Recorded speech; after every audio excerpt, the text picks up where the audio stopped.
சென்னை ஆவடியை சேர்ந்த ஐயனார், வினோத்குமார், முருகன், ராஜா, சங்கர் ஆகிய 5 பேரும் ஒரே காரில் திருச்சி மாவட்டம் மணப்பாறை பகுதியில் உள்ள கோவிலுக்கு சென்று சாமி கும்பிட்டுவிட்டு மீண்டும் சென்னை நோக்கி சென்று கொண்டிருந்தனர். இவர்கள் வந்த கார் திருச்சி சென்னை தேசிய நெடுஞ்சாலையில் பெரம்பலூர் 4 ரோடு பகுதியில் உள்ள மேம்பாலத்தில் சென்றபோது முன்னாள் தூத்துக்குடியில் இருந்து சென்னை நோக்கி சென்று கொண்டிருந்த லாரியின் பின்பக்கத்தில் எதிர்பாராத விதமாக மோதி விபத்துக்குள்ளானது.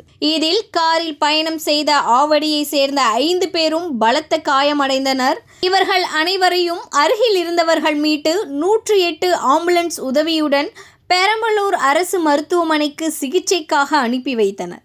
இதில் காரை ஓட்டி வந்த சங்கர் என்பவர் சிகிச்சை பலனின்றி பரிதாபமாக உயிரிழந்தார். மேலும் இந்த விபத்தில் காயமடைந்த 4 பேரும் அரசு மருத்துவமனையில் சிகிச்சை பெற்று வருகின்றனர்.